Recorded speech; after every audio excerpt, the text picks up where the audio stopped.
그래서 함께 바울의 여정 가운데 제가 여러분 통해서 함께 이루어 나가기를 원하는 것은 같이 그 발걸음 가운데 함께 해보자. 그래서 바울의 심경이라면 어떨까? 또 초대교회 그것을 지켜보는 초대교회의 마음은 어떨까?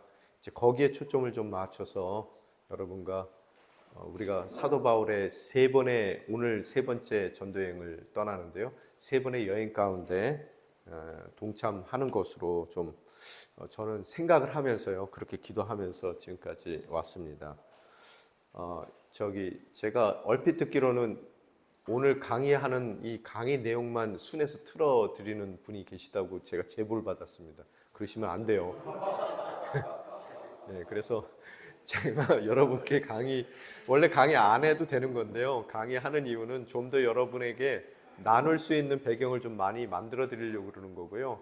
우리의 취지는 바울로부터를 시청하시고 나누시는 거예요. 그래서 제 강의는 안 틀어도 돼요. 만약에 꼭 필요하시면 나누는데 나 어렵습니다 해서 트시는 것까지는 제가 못 말리겠는데요.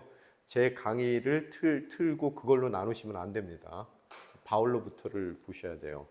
그래서 우리가 계속해서 지나가는데요. 잠시 저희가 지난 시간 어디까지 얘기했죠? 예, 고린도까지 얘기했어요. 이 동네를 뭐라 그런다고 그랬어요? 아가야 지역이라고 그랬죠? 아가야, 그죠? 여기는 마게도니아고요, 그죠? 그래서 이 반도가 두 부분으로 나누어집니다. 아마 아덴까지가 아가야가 아닐까라는 생각을 저는 해봐요. 참고로 이 동네를 가보질 못해봐서요. 여기 터키 지역도요. 제 버킷리스트가 터키하고 그리스 가는 겁니다. 근데 아직까지 가보질 못했어요. 또 우리 서초비에 있는 동안에 혹시 여러분과 제가 여기를 또 갈 수 있는 기회가 있다면 너무 좋겠죠, 그죠? 그래서 한번 기도를 같이 해보면 좋을 것 같아요. 예, 그러면 제가 여기 가서 할 얘기가 굉장히 많아질 것 같아요, 그죠? 예, 할 얘기가 굉장히 많아질 것 같아요. 근데 뭐 소문에 의하니까 어떤 분이 그러시더라고요. 이쪽으로 이렇게 크루즈하는 게 있대요. 그래서 여행을 좋아하시는 분은 그걸 생각하세요. 저는 그건 관심 없고요. 왜 그러냐면은 여기 몇 군데만 로도섬이라든지 몇 군데만 들리지 이 안쪽은 안 가니까요. 저는 그거는 관심이 없는데 여행에 관심 있는 분들은 하여튼 크루즈도 있답니다.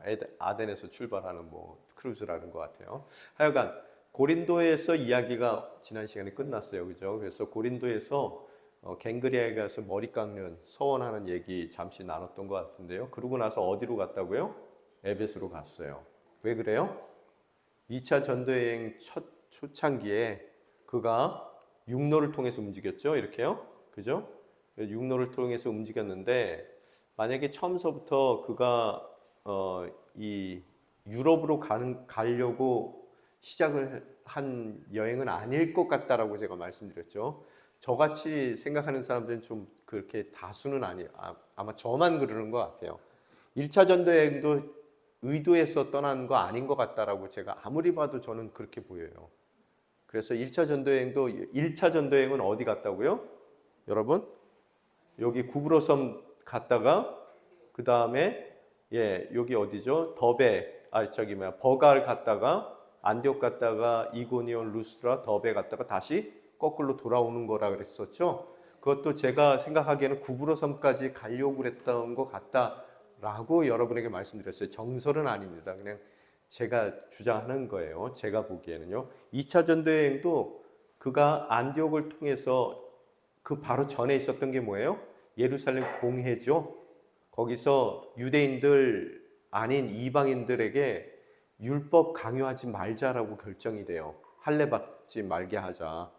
그래서 우리도 못하는 거, 율법 지키는 거 어려운데 이방인들을 괴롭게 하지 말자라고 예루살렘에서 결정된 내용이 있잖아요. 그죠? 그래서 그것을 아마 전하려고 1차 전도여행 때 개척했던 이 동네에 방문을 하는 것이 첫 번째 목적이고 두 번째 목적은 제가 언급했습니다. 아시아 지역에서 제일 큰 도시가 어디라고요? 에베소예요. 아마 에베소 가려고 그랬던 것 같아요. 그가요. 거기가 그가 생각하는 아시아인으로서의 땅끝일 수 있었겠다라는 생각을 가져요. 그래서 내가 하나님께서 허락하신 땅끝, 예수님께서 명령하신 땅끝 에베소까지 가면은 아마 내일이 대충 끝나지 않겠는가라고 기대감으로 그가 갔던 것 같아요. 그런데 가는 길에 이 동네에서 복음 증거하니까 더 그 복음이 널리 퍼졌더라. 뭐 이런 이야기 성경에 나오거든요. 그래서 그가 에베소 쪽으로 가려고 했는데 어떻게 된다고요? 예수의 영이 막아요. 그죠? 그래서 이상하다. 여기가 땅끝인데 그러고 나서 그가 여기가 내 정서적인 땅끝이지 정말로 땅끝은 아닌가 보다 생각했던 것 같아요. 그래서 여기는 사람 많은 동네니까요. 그래서 사람 없는 이쪽 비투니아 쪽으로 가는 것이 정말로 땅끝인가 해서 그쪽으로 발걸음을 옮겼던 것 같아요. 이것도 제 상상입니다. 그래서 옮기는데 거기도 어디예요? 어떻게 돼요? 가는 길에 성령이 막아요. 그래서 제가 강조해서 말씀드렸어요. 하나님 일 하는데도 누가 막는다고요? 하나님께서 막으시는 경우가 있어요. 그럴 때는 틀림없이 이유가 있어요. 자녀의 진로를 볼 때도요. 얘가 꼭 여기를 가야 되나 여기를 가야 되나 그러다가 뭐 일순인가요? 그것도 청약하듯이 뭐 어떻게 하나요? 하여튼 어디 한 군데 넣었는데 뭐가 잘 안 됐어요. 그러면 아닌갑다. 그러면 여기를 가야 되겠다 했는데 거기도 막는 수가 있단 말이에요. 정말로 열심히 공부하고 새벽 예배 나와서 열심히 기도하고 뭐 할 거 다 했는데도 안 되는 경우가 있어요. 그럴 때는 우리에게 뭐가 예비됐다요? 드로아가 예비됐다.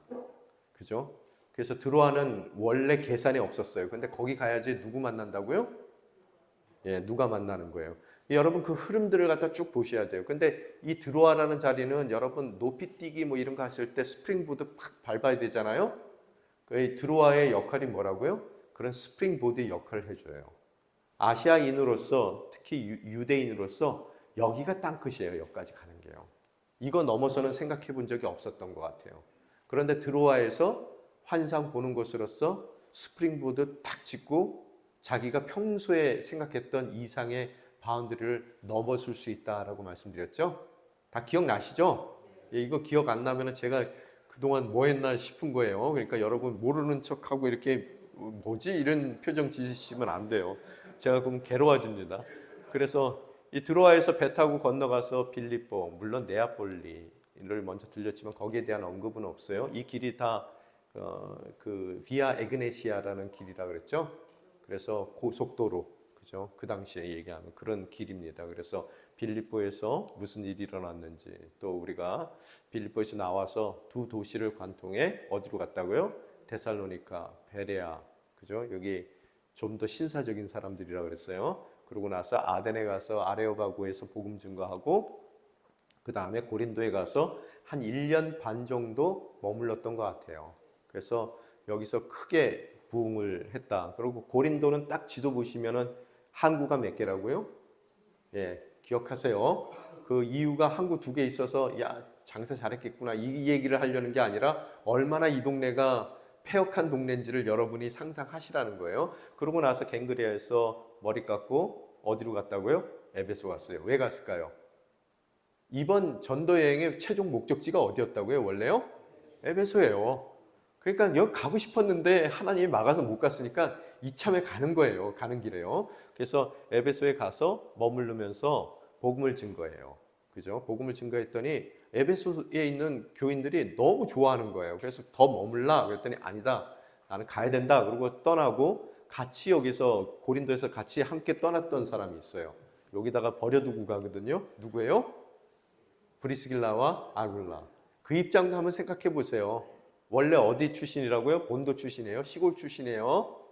저기 뭐 어디 전라도 어디 섬에서 왔단 말이에요. 어렸을 때요. 그런데 서울 와가지고 상경해서 큰 돈을 벌었어요. 사업적으로 성공했어요. 뭔가 먹고 살만 하니까 로마에서 어떤 일이 일어났다고요? 글라디우스 황제 칙령으로 내쫓겼어요. 다 놓고 왔단 말이에요. 언제요? 사도 바울이 가기 바로 1년 전에 고린도로 왔어요. 제가 얘기했죠. 여러분 인생 가운데서도 정말로 주님 뭐 살만하면은 뭐 어디를 자꾸 가라 그러시고 내쫓으십니까? 뭐 이런 거 있거든요. 그 여러분이 가셔야지만 바울이 그 어려운 고린도에서 마음 놓고 복음을 증거할 수 있어요. 그리고 예. 잘은 몰라도 한 40대 됐을 것 같아요. 이쯤 되면은요. 잘은 몰라도요. 40대 되고요. 그 당시에는 보통 평균 연령 수명이 남자가 50세를 못 살 때입니다. 그렇게 생각하시면 되겠고요. 그래서 뭐 나이 많아서 안 된다 이런 것도 우리한테는 안 통해요. 그리고 제가 말씀드립니다. 말씀하셨으니까 제가 드리는데요. 여러분 건강하게 사는 방법 알려드릴까요? 여러분 시신, 장기 다 기증 사인하세요. 그리고 기도하세요. 잘 쓰다가 남 쓸 수 있게끔 물려줄 수 있게 해주세요. 하나님과 좀 들어주실까요? 안 들어주실까요? 되셨죠? 그 예수 그리스도의 이름으로 하는 기도예요. 하여간 뭐까지 했죠? 제가 잠을 제대로 못 자가지고요. 지금 정신이 없어요. 어디까지 했죠? 고린도에서 에베소에다가 여러분 기껏 사도 바울 만나가지고 열심히 두 부부가 거의 또 여성이 더 이름이 먼저 나온다고 그랬어요. 그것도 참 묘한 일이에요. 근데 하여간 에베소에다가 냅두고 가요. 근데 이 사람들이 에베소에 과연 가봤을까? 저는 생각이 들어요. 그 얼마나 힘들까? 기껏 따라왔더니 여기다가 너네들은 여기 있어라. 나는 가이사를 통해서 예루살렘에 가서 보고하고 안디옥 가겠다. 이러고 있단 말이에요.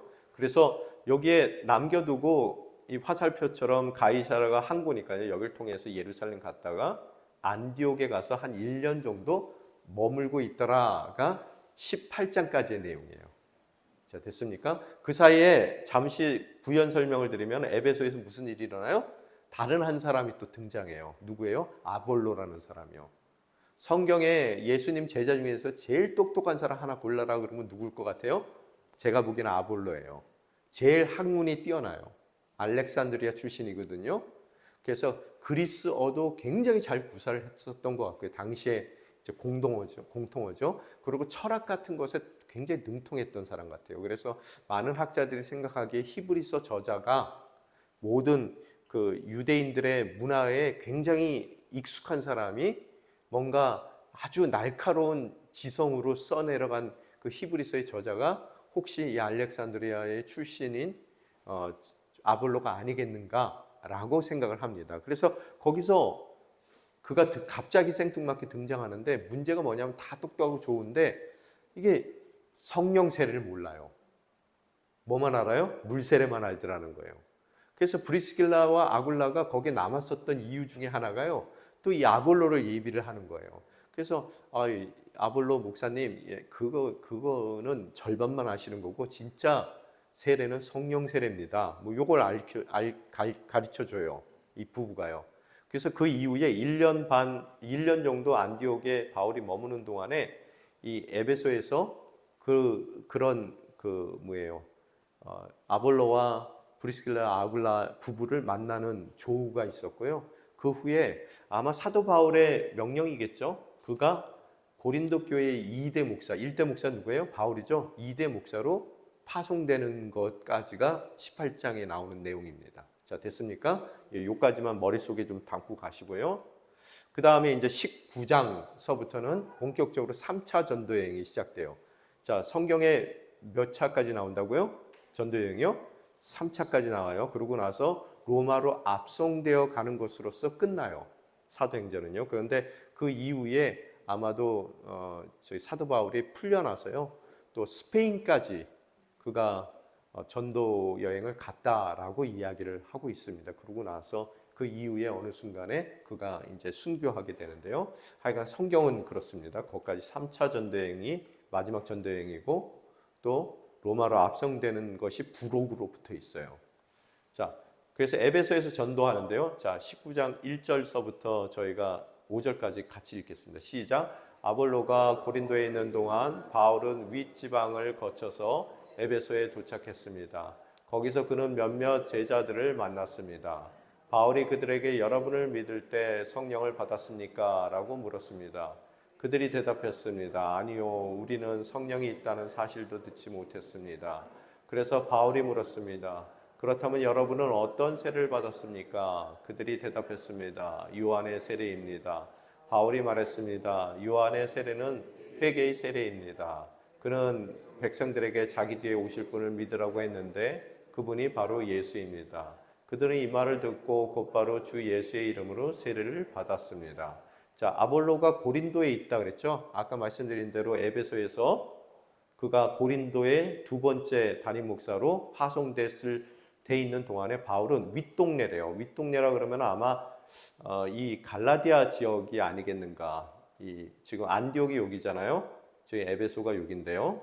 에베소까지 가는 그 중간에 이 지역들을 이 윗동네라고 그러지 않겠는가. 그래서 윗동네를 거쳐서 지금 우리가 얘기하는 갈라디아 지역일 것 같아요. 윗동네를 거쳐서 그가 에베소에 갔는데 거기서 몇몇 제자들 만났어요. 아마 그 전에 바울이 직접 전도한 사람은 아닐 수 있겠다라는 생각이 들어요. 그런데 거기서 그들과의 대화 가운데서 아볼로하고 똑같은 문제가 있어요.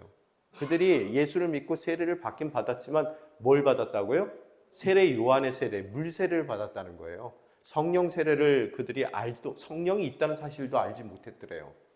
이 얘기가 뭘까 곰곰이 생각해 보면요. 신약과 구약에 보면은 성령에 대해서 조금 다른 모습으로 표현이 되어 있습니다. 신약에 보게 되면은요. 성령은 오순절 사건 이후에 모든 예수를 믿는 사람들에게 주어져요. 여러분도 성령 받으셨어요? 목사님 성령 안 받았는데요. 예수 안 믿으신 거예요. 잘못 내가 착각하고 있는 거예요. 예수 믿은 거로요. 항상 여러분 양과 염소는 같이 섞여 있습니다. 잊지 마세요. 그래서 자기 양인 줄 알고 평생 살아요. 그러다가 마지막 날 보면은 어떻게 돼요? 짝대기 딱 내려와요. 그래서 너는 왜 들어가게? 그러면은 저 양인데요. 왜 그러세요? 그러면은 아니 너 염소. 이렇게 나와요. 이해가 되셨어요? 여러분 옛날에 목동들이 양하고 염소 같이 길렀죠? 그 다음에 밤에 되면은 양들은 이 동굴 속에다 집어넣어요. 파는 자연적으로 파져 있는 자연동물들이 많잖아요. 들어가는데 염소들은 밖에서 자요. 그래서 들어갈 때 염소들은 짝대기를 탁 내려요. 못 들어가게 해요. 그런 의미가 있는 거예요. 그래서 여러분 성령 받으셨어야 돼요. 물론 성령 받았다고 다 방언하는 건 아니에요. 저도 방언 못해요. 제가 목사님들 이렇게 모여가 70명 모여서 기도하는데요. 방언 안 하는 사람 손 들어보래요. 그랬더니 저 손 드는데 저 말고 두 사람 더 있더라고요. 그래서 다행이다 했어요. 그랬더니 이 불쌍한 영혼들을 위해서 기도하죠. 막 뜨겁게 기도했는데 이 둘은 방언 받았어요. 저만 못 받았어요. 그랬더니 저보러 강팍하다 그러더라고요.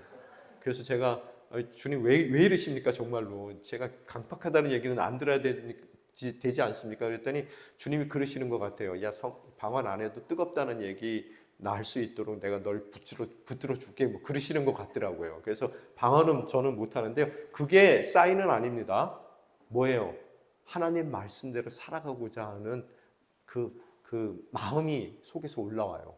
그리고 그 말씀대로 안 살면은요, 안 살기도 하거든요. 성령 받아도요. 그런데 막 그게 괴로워요. 힘들고요. 그러면은 그게 사인이에요. 그래서 그런 사람들은요, 어제보다 오늘이 좀 낫고요. 또 내일이 오늘보다 나을 사람들이에요. 그런데 이 얘기가 무슨 얘기냐면 뒤집어서 여러분이 성령 받았나 안 받았나 어떻게 알아요? 지금껏 여러분이 신앙생활 하면서 어제보다 오늘이 좀 낫습니까?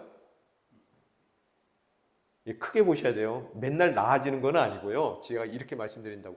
뭔가 점진적으로 여러분이 하나님이 원하시는 말씀에 순종하는 모습으로 더 가까워져야 된다는 거예요. 그게 성령 받은 자들이에요. 잠시 밑으로 떨어질 수도 있어요. 엘리야도 보면은 막 하나님께 항의하고 그런 내용들 있잖아요. 그렇지만 원래 자리로 돌아가고 더 하나님께 가까이 가거든요. 그런 거예요. 그게 이제 성령 받은 건데 예수 믿으면 성령 주시거든요. 그런데 이 구약 성경에 보게 되면 아니에요. 하나님께서 그리고 신약 성경에는 모든 예수 믿는 사람들이 성령 받고 성령을 받은 사람들은 그 성령이 떠나지 않아요. 끝까지 우리 삶 가운데 함께 해주세요. 근데 구약에서는 보면은 들락날락 하세요. 그러니까 이들이 예수 믿어서 성령 받는다라는 생각을 안 했던 것 같아요. 관심 자체도 없었던 것 같고 또 성령이 임한다는 것에 대해서 그들이 삼위일체 하나님으로서 그 하나님을 바라보는 그런 눈이 아직까지는 없었던 것 같아요. 성령 하면은 벌써 예수 그리스도를 주님으로 인정하는 그 순간 뭐라고요? 여러분 다니엘실론이 아니라 뭐가 돼요? 삼위일체가 되는 거예요. 그죠? 그래서 그러면 삼위일체 중에서 예수님은 두 번째 위격이고 세 번째 위격이 누구라고요? 성령님이세요. 그러니까 이들이 몰랐죠. 그 사실을요. 그래서 요한의 세례밖에 안 받았어요. 그래서 바울이 얘기했어요. 요한의 세례는 회개의 세례입니다. 돌이키는 세례라는 거예요. 그런데 어떻다고요? 바로 예수 그리스도의 이름으로 세례를 받을 때 그들 인생 가운데 뭐가 임한다고요? 성령이 임하는 거예요. 그걸 우리는 성령이 임하는 사건을 성령 세례 그렇게 얘기하는 거예요. 그죠? 그런 거고요. 이걸 조금 더 얘기를 해야 되는데요. 사실 굉장히 중요한 얘기를 제가 했습니다. 신학적으로요. 그래서 다음에 기회가 되면 제가 여러분과 삼위일체에 대해서 좀 얘기를 할게요. 성령 받는다는 것이 삼위일체의 관점 가운데 어떠한 의미냐. 그 얘기를 좀 다음 수업부터 다음에 할게요. 하여간 그래서 그가 이 윗동네를 거쳐서 에베소에 도착하더라는 거예요. 그죠? 그래서 복음을 전하게 되는데 자, 6절서부터 10절까지 또 읽겠습니다. 시작. 바울이 그들에게 손을 얹자 성령이 그들에게 내려 그들이 방언으로 말하며 예언하게 됐습니다. 그들은 모두 12사람 정도였습니다. 바울이 회당으로 들어가 석 달 동안 담대히 말하며 하나님 나라에 대해 강론하고 설득했는데 그 가운데 몇 사람은 마음이 완악해져 믿기를 거부하고 공공연하게 그 가르침을 비방했습니다. 그래서 바울이 그들을 떠나 따로 데려다 두란노 서원에서 날마다 가르쳤습니다. 이 일이 2년 동안 계속돼 아시아 지방에 사는 모든 유대 사람들과 그리스 사람들이 주의 말씀을 듣게 됐습니다. 예, 성령이 그들에게 내렸어요. 그죠? 성령이 내렸어요. 그러고 나서 첫 번째 그들이 하게 된 것이 뭐라고요? 방언으로 말하고 또 뭐 했다고요? 예언을 하게 됐습니다. 이 예언이라는 말 자체가요, 미래에 대한 그런 전보듯이 얘기한다는 거 아니에요. 성경에서 예언하고 딱 보시면 하나님의 말씀을 대언하는 거예요. 그 중에 미래의 일도 포함이 되는 겁니다. 지금 제가 성경 말씀을 여러분에게 가르치는 것도 예언이에요. 그런 의미 가운데서. 자, 그 미래에 대한 얘기만 하는 게 아니에요. 그게 프로페시라고 얘기하잖아요. 그게요. 앞에 일을 얘기하는 게 아니라 하나님의 말씀을 앞에 있는 사람들에게 전달하는 거예요. 그래서 그렇게 생각하시면 되는데요. 그래서 성령 받고 그들이 방언과 예언을 하게 되는데요. 12사람 정도가 있었는데 회당으로 들어가서 몇 달 가르쳤다고요? 석 달 가르쳤어요. 어떻게 해요? 담대하게요. 그죠? 근데 그 사람들 가운데서 항상 제가 복음이 선포되는 데는 생명도 있지만 뭐도 있어요? 심판도 있다 그랬어요. 동전의 양면 같아요. 복음이 선포될 때요. 항상 그 자리에는 두 가지 반응이 나옵니다. 첫 번째 반응은 이렇듯 성령 받고 방언하는 사람들이 나오는가 하면 다른 것은 뭐예요? 마음이 완고해지고요. 또 믿기를 거부하고 공공연하게 그 가르침을 비방해요. 그래서 어디서요? 회당에서요. 그래서 그 회당, 비방과 거부와 완고함이 있는 회당을 떠나 바울이 제자들, 이 성령 받은 제자들을 따로 데려다가 어디로 간다고요? 예, 두란노 소원이 여기서 나옵니다. 그래서 우리나라는 하 목사님 만드신 두란노 소원 때문에 두란노 그러면 다 알아요. 한국 사람들은요. 해외에 나가서 두란노 그러시면 전혀 몰라요. 왜 그러냐면 너무 지금 이게 한 번 나오는 얘기예요. 예. 그래서 두란노 소원에 가서 어떻게 했다고요? 날마다 가르쳐요. 이 얘기는 뭐예요? 똑같은 사건이 이전에도 일어났지만 우리 그 옆집에 살던 야손의 집에 간 이야기 기억나시죠? 그런 것 같이 그런 것 같이 이 회당에서 나왔다는 얘기는 더 이상 유대인 중심적인 교회가 아니라 어떻다고요? 유대교와 관계없는 기독교로서의 모습이에요. 그래서 사도행전의 큰 띠임 중에 하나가 어떻게 초대교회가 땅끝까지 복음이 증거됐느냐, 이것이 교회 내에서 하는 우리 신앙인으로서의 관점이라면 조금 이렇게 객관적인 그 종교학적인 학문적인 관점 가운데서는 어떤 일이에요? 이게 기독교의 태동이에요. 유대교 가운데 한 종파였던 이 기독교가, 그죠? 예수를 믿는 유대인들 중심으로 해서 자신들이 유대교의 한 종파라고 생각했던 그 정체성이 불확실했던 그 교회가 어떻게 된다고요? 이제 사도 바울이라는 한 사람을 통해서 이렇게 회당에서 나오고 뭐 하는 걸 통해서 또 예루살렘 공의회에서 할례 받을 필요 없다라는 그 결정을 통해서 이제는 독자적인 종교가 된 거예요. 어떤 의미 가운데. 또 다르게 얘기하면 사회학적으로 만약에 얘기한다 그러면 하나의 민족 종교였었어요. 그죠? 그런데 이제는 그 민족의 그 바운드리를 넘어서서 세계 종교가 되는 그런 모습이라는 거예요. 그래서 두란노 뭐 이런 회당 말고 다른 곳에서 가르쳤다는 것이 의미가 있다는 거예요. 여러분의 직장에서의 장소, 뭐 여러분의 삶의 터전도 옮길 때 그런 하나님의 의미가 있는가 고민하셔요. 그냥 아유 저 집이 조금 더 나아 보이네 해서 그냥 가시는 게 아니라요. 여기서 내가 살 때 하나님의 생명책 가운데 내 인생이 기록된다면 그게 어떠한 계기가 될까? 뭐 이런 거예요. 그죠? 그래서 뭐 이민을 가시더라도 그렇게 해서 가셔야 되는 거고요. 브리스길라와 아굴라 같이름요. 그죠? 여러분이 뭔가 이런 영적인 의미를 한 번쯤은 따져볼 필요가 있지 않겠는가라는 생각을 갖게 됩니다. 그래서 두란노 서원에서 몇 년 가르쳤다고요?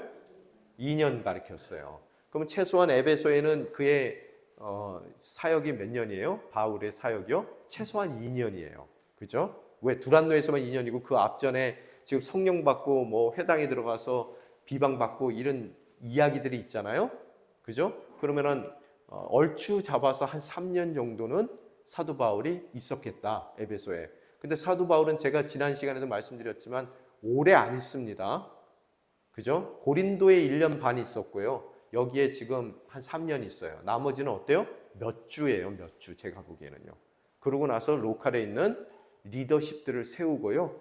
그 다음에 그들에게 교회를 맡기고 그는 떠나요. 뭐 그게 이제 사도 바울의 방법 중에 하나입니다. 그래서 2년 동안에 뭘 했다고요? 아시아 지방에 사는, 그러니까 에베소가 아시아의 가장 큰 중심지라 그랬어요. 수도라 그랬어요. 그래서 에베소뿐만 아니라 그 근처 일대, 뭐 7교회도 뜻하겠죠. 그죠? 그런 교회 모든 유대 사람들과 그리스 사람들, 여기 보면은 유대인들도 포함이 되어 있지만 누가 또 포함되어 있다고요? 그리스 사람들이 주의 말씀을 듣게 됐습니다. 그게 이제 에베소에서 벌어지는 사건이에요. 그런데 이제 특별한 얘기를 여기서부터 이제 시작해요. 여기 그 전 얘기는 뭐 비방받고 어렵고 이사하고 이거는 이전에도 반복됐던 얘기인데요. 아주 특별한 얘기들이 이제 에베소에 나오는데요. 자, 11절서부터 16절까지 같이 읽겠습니다. 시작. 하나님께서는 바울의 손을 통해 특별한 기적을 일으키셨습니다. 바울의 몸에 닿는 손수건이나 앞치마를 가져다 환자들에게 대기만 하면 그들의 병이 낫고 악한 영들이 떠나갔습니다. 사방을 돌아다니며 귀신을 쫓아내는 유대 사람들 가운데 어떤 이들도 주 예수의 이름으로 악한 영들을 쫓아내려고 했습니다. 그들은 바울이 전파하는 예수를 힘입어 내가 너희에게 명령한다 라고 말했습니다. 유대 사람 대제사장 스게요와 7 아들들도 이런 일을 했습니다. 그러자 그 악한 영이 그들에게 대답했습니다. 내가 예수를 알고 바울도 안다. 그런데 너희는 누구냐? 그러고는 그 악한 영에 빠진 사람이 그들에게 달려들어 그들 전부를 힘으로 눌러 이겼습니다. 그러자 그들이 발가벗겨진 채로 피를 흘리며 집 밖으로 도망쳐 나왔습니다. 지금 여기 그림에서 나온 것 같이라며. 근데 특별한 기적이라고 성경은 표현하고 있는데 누구를 통해서요? 바울의 손을 통해서요. 그죠? 그런데 이 손뿐만 아니라 뭐라고요? 앞치마나 바울이 갖고 있었던 손수건이 몸에 닿기만 해도 어떤 일이 일어난다고요? 예, 치유가 일어나고요. 악한 영들이 떠나요. 귀신이 쫓겨나간단 말이에요. 하나님께서 왜 이런 일들을 벌여주실까요? 여러분이 상상을 해보셔야 돼요. 왜 누가가 뜬금없이 이런 얘기들을 할까요? 막 손수건만 닿아도 귀신 다 쫓아나가. 이 얘기를 왜 할까요? 이 동네가 그만큼 마술에 관심이 많은 동네예요. 이 에베소가요. 나중에 그 얘기가 나옵니다. 아, 이 사람들의 관심이 온통 여기에 쏟아져 있구나. 여러분이 그 도시의 색깔을 읽어보실 수가 있더라는 거예요. 그런데 사방을 다니면서 그 당시에 귀신 쫓던 사람들이 있어요. 유대인들 중에서요. 근데 그들은 예수 믿는 사람들이 아니에요. 근데 뭐라고요? 귀신 쫓을 때 바울이 전파하는, 바울이 얼마나 복음을 그 동네에서 많이 전파하고 놀라운 일들이 일어났는지 이제 바울 자신이 귀신 쫓는 사람의 아이콘이 됐어요. 그죠? 예, 그래서 바울이 전파하는 예수를 힘입어 내가 너에게 명령한다. 이렇게 해서 귀신도 정말로 쫓아나가는 경우도 있더라는 거예요. 그 정도로 바울의 능력이 상당히 아주 그 배터리로 얘기하면 세로 배터리 딱 갈아 낀 것 같이 아주 세게 나오더라는 거예요. 그죠? 그런데 그 중에서 한 이야기를 또 이야기하고 있어요. 굉장히 길게 얘기하죠, 이 얘기를요. 그죠? 그 이유가 뭘까 생각하셔야 돼요. 왜? 당시에 여러분 누가가 썼을 때 어디다가 썼어요? 이 글을요? 종이다 썼어요? 어디다 썼어요? 양피지에다가 써요. 여러분 지금은 A4 용지 쓰시니까 뭐 몇 푼 안 하니까 쓰다가 이렇게 해가지고 버리잖아요, 우리가. 그 당시에 양피지에 쓰면 어떻게 되는 줄 아세요? 글 한 번 쓰려면 돈이 많이 들어요. 가죽에다 써야 되기 때문에요. 그죠? 그걸 가공하기 위해서 얼마나 많은 노력들이 있었을지 기억하셔야 돼요. 그래서 이 성경 읽다 보면은 가로쳐 놓고 때로는 이렇게 해석이 되고 저렇게 해석이 되고 나오는 거 있죠? 왜 그런 줄 아세요? 여러분, 원래 성경이 양피지에 썼을 때는요, 띄어쓰기가 없어요. 그리고 위에 여벽 없습니다. 왜? 비싼 양피지에 써야 되기 때문에요. 다 바짝바짝 붙여서 써요. 그래서 읽다 보면은 우리도 앞에다가 붙일 수도 있고 뒤에다 붙일 수 있는 경우가 있죠. 그럴 때 성경은 어떤 성경에는 이렇게, 다른 성경에는 이렇게 나온다라고 표현하는 거예요. 그런데 오늘 지면을 이렇게 많이 활용한다? 그만큼 그 당시에 이 사도행전을 읽는 사람들은 뭐 얘기하려는지 짐작을 해요. 야, 이렇게까지 지면을 많이 활용하는 것으로서 이 그가 얘기하고자 하는 골자가 뭔가 이걸 알 수가 있단 말이에요. 스게와와 7 아들들에 대한 이 그림인데요. 요거는요. 그림인데 어떻다고요? 바울도 알고 예수도 아는데 너 누구냐는 거예요. 그래서 두둑에 맞았다는 얘기를 그가 이 누가가 전하고 있더라는 겁니다. 그래서 오늘 이 사건이 일어난 이유가 바로 여기에 있어요. 19절 한번 읽어봅시다. 시작. 마술을 하던 사람들은 그 책을 모아다가 사람들이 보는 앞에서 태워버렸습니다. 그들이 그 마술 책들의 값을 매겨보니 모두 5만 드라크마 정도가 됐습니다. 뭐라고요? 마법사들이에요. 점 보는 사람들이란 말이에요. 무당들이 다 나와서 자기가 굿할 때 쓰던 것들 있잖아요. 그거 다 쌓아놓고 태워버렸다는 얘기예요. 그런데 그게 5만 드라크마, 지금으로 따지면 억대를 쌓아놓고 태워버렸어요. 자기 비즈니스에 쓰는 거는요, 지금. 근데 여기서 여러분 지금 뭔가 그가 구분하려는 게 있어요. 누가가 의도하는 게 있어요. 한쪽에서는 지금 자기 비즈니스에 쓰던 모든 거 꺼내놓고 태우고 있는데요. 다른 한쪽, 이제 뒤편에 나오는 얘기에 다른 부류의 사람들에 대해서 이렇게 비교, 대조하는 누가의 의도가 있습니다. 그런데 아까 귀신 쫓고 뭐 사도 바울이 전하는 예수의 이름으로 나도 뭐 힘입어 예수의 이름으로 말하노니 귀신 나가라 뭐 이렇게 해서 다 쫓겨나가고 손수건이나 무슨 뭐 앞치마도 뭐 이렇게 귀신 쫓는 그 이야기를 다 듣고 나서 어떻게 됐다고요? 에베소에 사는 유대 사람들과 그리스 사람들이 모두 두려움에 사로잡혔어요.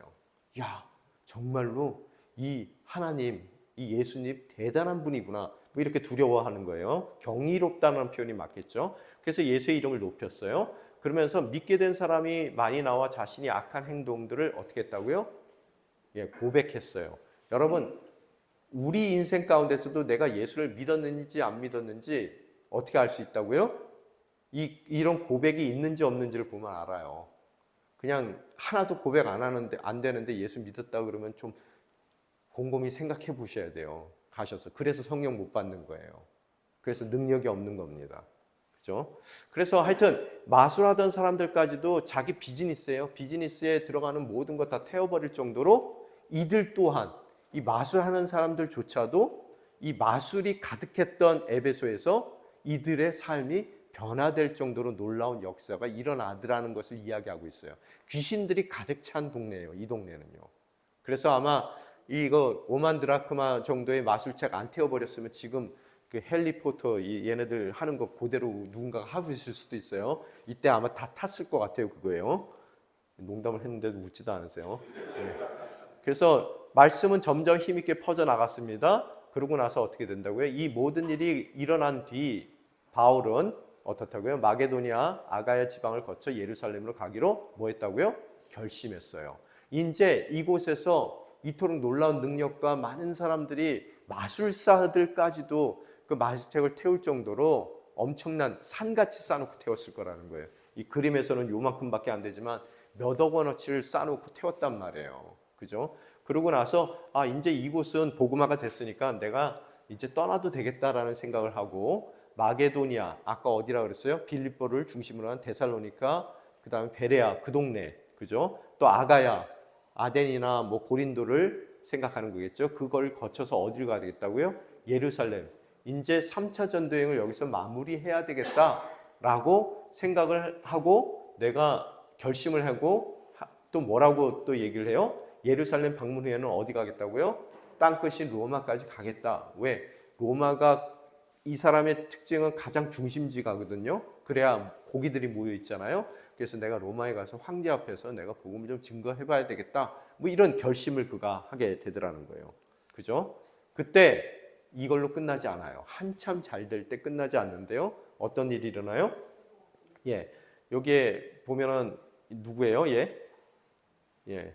아데미 신상이에요.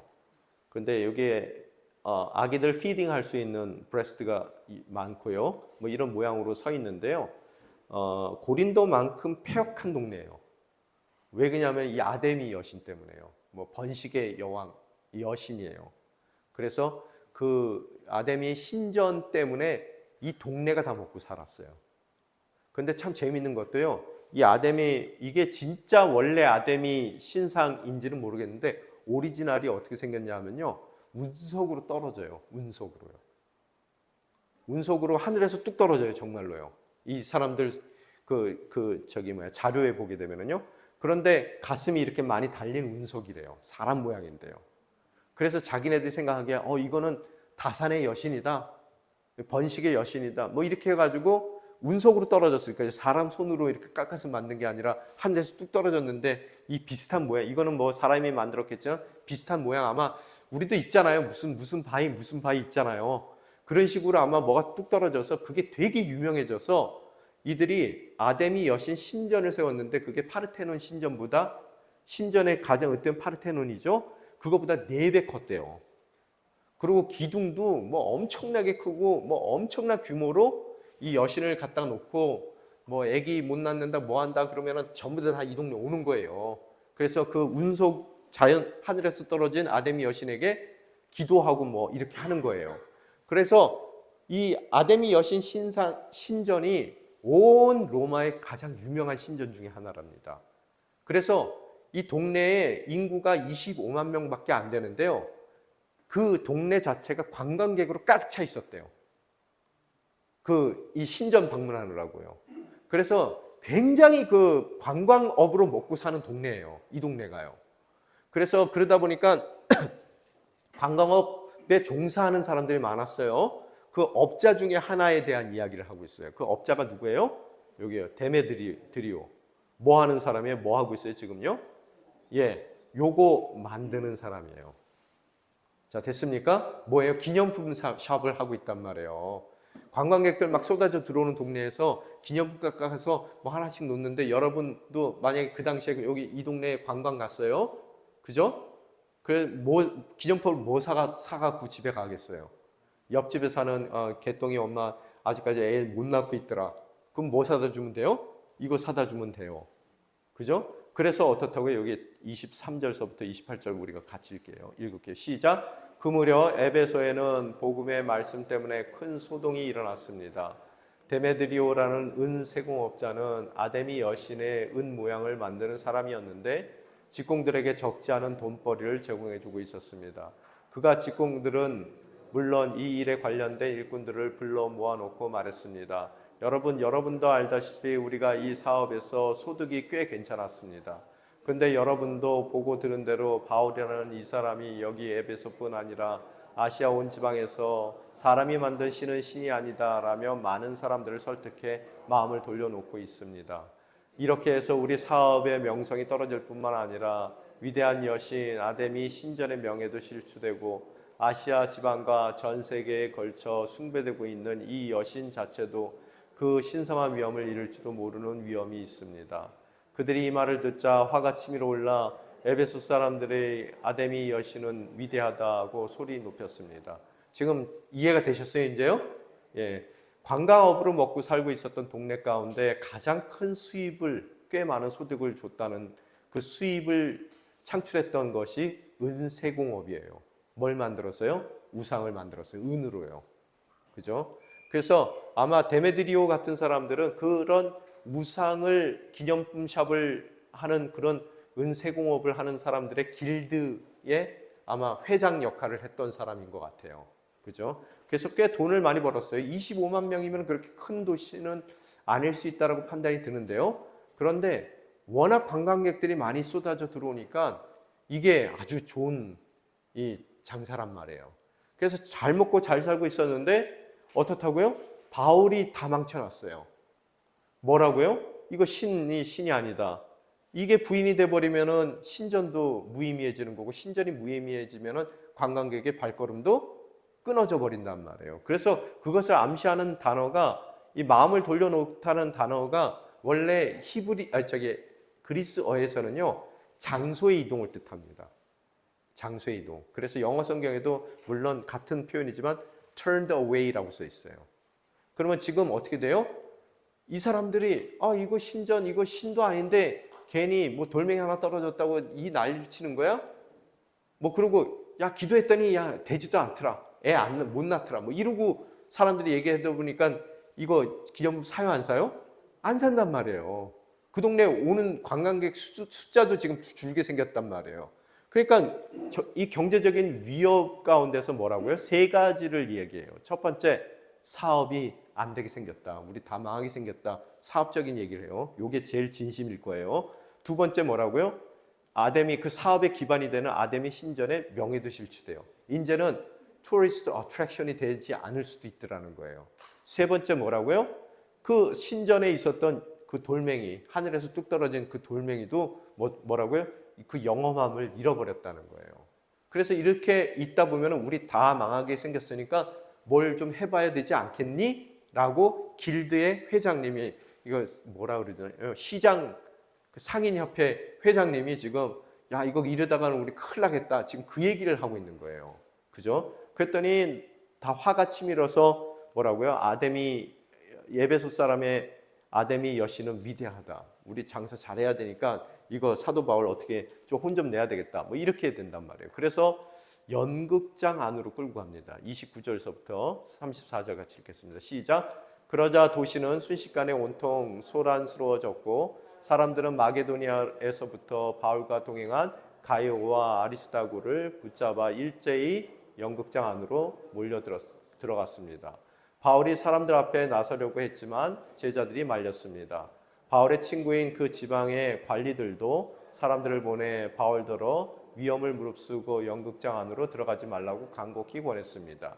연극장 안에서 어떤 사람은 이 말을 하고 또 다른 사람은 저 말을 하는 통에 모인 곳은 아수라장이 됐습니다. 심지어 자기들이 왜 그곳에 모였는지 모르는 사람들도 대부분이었습니다. 유대 사람들이 군중 가운데 알렉산더를 앞으로 밀어냈습니다. 그러자 그는 조용히 하라고 손짓하고 사람들 앞에서 변호하려고 했습니다. 그러나 그가 유대 사람임을 알아챈 그들은 모두 한 목소리로 에베소 사람들의 아데미 여신은 위대하다라며 2시간 동안 외쳐댔습니다. 자, 연극장이 이렇게 돼 있거든요. 아까 보통 연극장은 당시에요. 그 도시의 인구의 10분의 1이 들어갈 수 있는 규모로 짓는데요. 그럼 아까 몇 명이 산다고요? 예, 그러면 여기 몇 명 수용할 수 있는 연극장이에요? 예. 그 자리에 모인 아수라장이 될 정도로 모인 군중이 몇 명일지 여러분이 상상해 봐야 된다는 거예요. 그만큼 사도 바울의 영향력도 컸지만 거기에 대한 이 장사하는 상인협회의 힘도 컸다는 거예요. 그죠? 그게 이제 부딪히게 되는데 연극장 안으로 사도 바울은 안 끌려갔어요. 같이 왔던 마게도니아에서 같이 왔던 가이오라는 사람과 아리스다고가 붙들려서 연극장 안으로 간다는 거예요. 근데 여러분 그리스 연극은 보통 당시 헬라 연극은 어떤 거예요? 희극이에요. 사회적인 풍자를 그립니다. 오늘 누가가 왜 연극장이라는 것을 이야기하면서 이 이야기를 서술하는지 여러분이 캐치를 하셔야 돼요. 오늘 뭐가 일어나고 있어요? 굉장히 그 우스운 일이 일어나고 있는 거예요.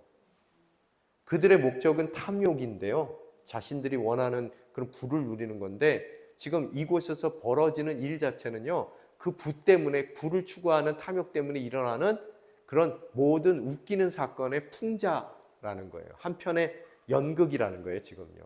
그래서 그 연극과 같이 일어나는 일 가운데 제자들이 나와서 말려요. 사도 바울은 여기 2만 5천 명 모였으니까 사도 바울 입장 가운데서 뭐라고 생각하겠어요? 야, 이거 절호의 기회다. 2만 5천 명을 내가 두고 복음을 지켜야 되겠다. 뭐 그럴 사람 아니에요? 그랬더니 말려요. 가지 말래요. 지금 큰일 난다는 거예요. 두 번째, 어떤 사람들이 나와요? 지방 관리들이라고 나오죠. 그래서 이게 성경의 원어에 보게 되면은 아시아르케라는 단어예요.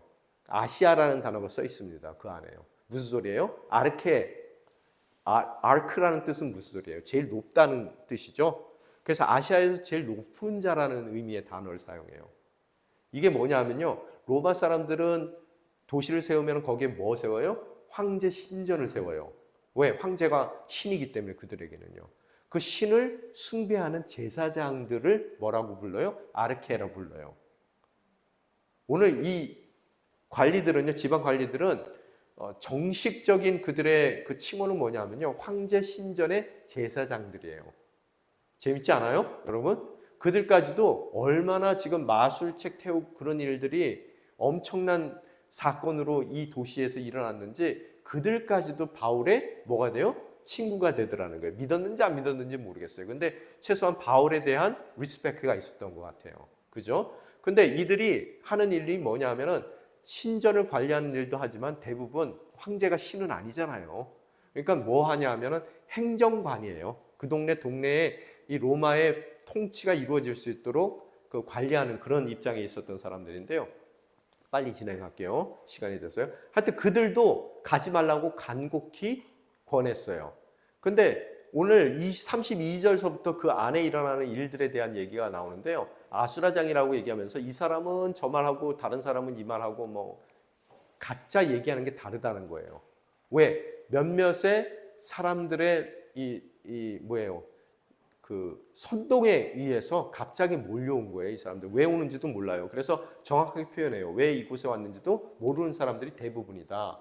제가 왜 이 그림을 넣느냐면요, 이게 아르케디안 웨이라는 길이거든요. 지금 우리로 얘기하면 광화문 대로 혹은 강남대로, 뭐 테헤란로 이런 뜻이에요. 그런데 이 길이 이 항구로서부터 에베소 항구로부터 마지막 종착지가 연극장까지가 연결되어 있는 11m래요. 폭이요. 대리석으로 깔려 있답니다. 그런데 거기 가는 길에 보면 아데미 여신 신전도 있고요. 그죠? 또 쭉 가다 보면은 이 연극장이 나오는 거예요. 그러면은 강남대로, 강남역 가시면은 뭐가 많아요? 상점이 많잖아요. 요새는 외국 사람들도 꽤 많더라고요. 강남 스타일 그 노래 이후로요.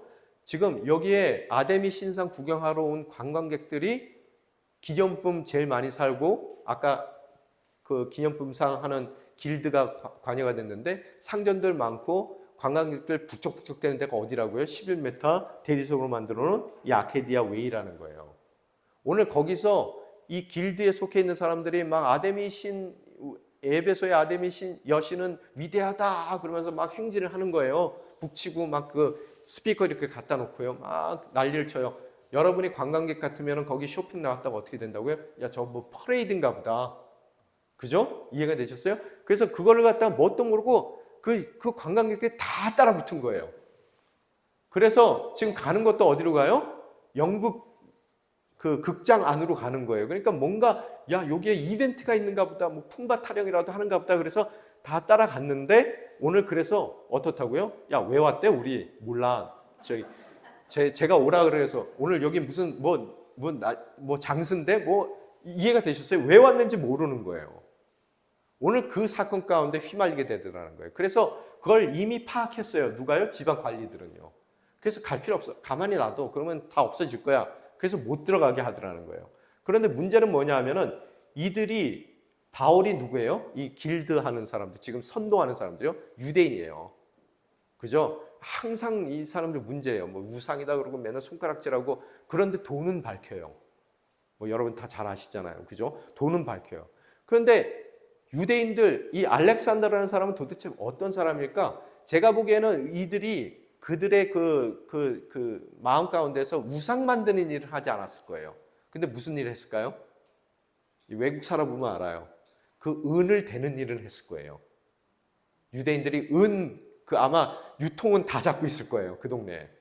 그죠? 그럼 여러분 유통망을 잡고 있는 서플라이어들이에요. 근데 은값 맨날 올리고 피곤해 죽겠어요. 얘네들 때문에요. 평소에 마음에 안 들었는데 그래놓고 우상 만드는 우리한테는 손가락질 하면서 지네들 챙길 건 다 챙기는데 사도 바울이 와서 그 우상 잘못됐다라고 대대적으로 지금 온 사람들이 군중들이 이제는 이 상점에 오지도 않고 뭐 이렇게 생겼단 말이에요. 그래서 매출을 줄게 됐는데 지금 보니까 이 유대인들 따라왔는데 알렉산더를 갖다가 앞에다 내세웠대요. 이 사람도 디모데 후서에 이름이 또 나와요. 유대인이에요. 아마 서플라이어 중에 하나일 거예요. 그 사람 야 너 잘하니까 네가 가서 얘기해. 그래서 떠밀려서 나왔어요. 조용히 하라고 변호했다가 그가 유대 사람인 줄 알고 지금 감정이 안 좋은데 어떻다고요? 한 목소리로 에베소 사람의 아데미 여신은 위대하다. 2시간 동안 외쳐댔대요. 여러분 2시간 외친다는 얘기는 뭐예요? 오늘 끝장을 보겠다는 얘기예요. 지금 그런 상황 가운데로 내몰리고 있더라는 거예요. 예. 자, 넘어가겠습니다. 자, 같이 읽겠습니다. 시작. 마침내 에베소 시청 서기관이 사람을 진정시키고 말했습니다. 에베소 시민들이여, 이 에베소 도시가 위대한 아데미의 신전과 하늘에서 내려온 그 신상을 지키고 있는 것을 온 세상이 다 알고 있지 않습니까?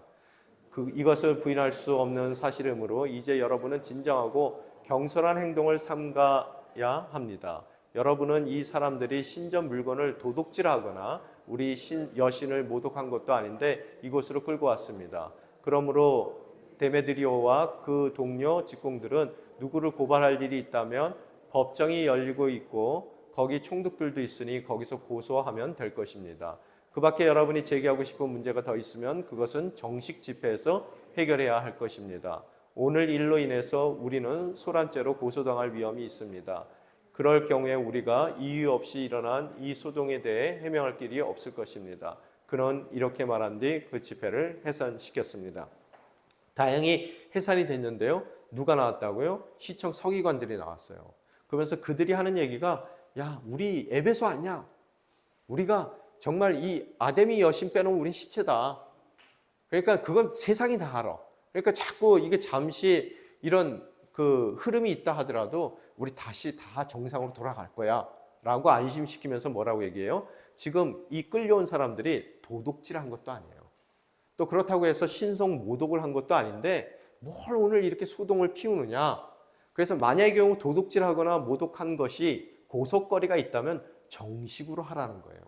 그래서 이것을 해산시키면서 한다는 얘기가 더 겁주는 얘기예요. 이게 뭐라고요? 오늘 이 소동으로 인해서 우리가 고발당할 수 있다는 거예요. 너희들 지금 길드 지금 이렇게 하고 있는데 누가 손해배상으로 너희들 때문에 장사 못했다고 고소할 수 있어. 그러니까 조심해 라고 얘기하니까 이들이 숨이 죽고 흩어지는 것으로서 에베소의 모든 사건은 끝납니다. 그러면서 그들이 소동이 끝나자 이 시간이 됐으니까 요것만 할게요. 그래서 사도 바울이 이제 에베소에서 그런 일, 그 전에 어떤 일이 일어났다고요? 결단했다 그랬죠? 어디로 간다고요? 예루살렘으로 돌아가는 걸로 결단했다 그랬어요. 그래서 그가 이제는 이 모든 소동이 끝나고 나서 작별하고 마게도니아 가고요. 마게도니아. 그래서 여기서 두루두루 다니면서 복음을 전했고요. 격려했고요. 또 그가 어디로 갔다고요? 그곳에서 석 달 머물렀습니다. 그럼 거기에서 배를 타고 시리아로 여기 고린도에서 시리아로 가려고 그랬거든요. 시리아는 어디예요? 이쪽으로 100길로 가려고 그랬었어요. 근데 그를 해치는 음모가 아마 그 항구나 그 배 선상에서 이루어질 것을 그가 첩보를 입수했던 것 같아요. 그래서 하나님께서 피하라라고 아마 했겠죠. 그래서 그가 100길로 시리아로 가는 것 대신 육로를 통해서 다시 거꾸로 돌아가고 여기 밀레도를 거쳐서 예루살렘으로 돌아가는 것으로서 3차 전도여행은 마무리가 되겠습니다. 여러분이 만약의 경우 제가 나누라고 여러분에게 키를 드리고 싶은 것은요. 혹시 항상 성경 읽을 때 중심이 되는 게 뭐냐면요. 나쁜 놈 우리 편이에요. 항상 여러분 성경 읽을 때 보면 다윗 얘기 나오면 우리가 다윗 편 같죠? 우리는 누구예요? 사울이에요. 항상. 그럴 확률이 많아요. 우리가 골리앗일 확률이 많단 말이에요. 그죠? 오늘도 여러분 이거 읽으시면서 우리가 확률적으로 누구하고 가까워요? 바울에 가깝지 않습니다. 우리는 확률적으로 누구에게 가까워요? 데메드리오에게 가까워요. 스게와와 그의 아들들에 가깝고요. 그럼 오늘 내 인생 가운데 행여 내가 지금 뭔가를 선동하는 것으로서 하나님의 반대쪽에 서 있지는 않는지, 그죠? 내 인생 가운데 사도 바울과 같다면은 이 에베소에 가 있는 그의 마음이 내 속에 있는지, 아니면은 그 에베소에 데메드리오와 같은 마음으로 앉아 있는지 우리의 삶을 점검해 볼 때 뭔가 나눌 수 있는 키가 거기서 나올 줄 믿습니다. 기도하고 마치겠습니다. 아버지 하나님 감사합니다. 우리 순장님들이 이른 아침 이곳에 모여 함께 또 순을 잘 양육하기 위한 그런 간절한 마음으로 바울로부터의 내용들을 함께 다루었습니다. 이들 인생 가운데 말씀이 심겨지고 그 말씀이 삶의 모든 결정의 잣대가 될 수 있게 도와주시고, 늘 주님 우리의 삶을 말씀에 비춰 점검하는 것으로서 주님 보시기에 합당한 우리 순장님의 삶이 될 수 있게 도와주시고, 우리 순장님의 삶을 통해 아름다운 순을 주님께서 세워 주시옵소서. 이 모든 말씀 우리 주 예수 그리스도의 이름으로 기도드리옵나이다. 아멘.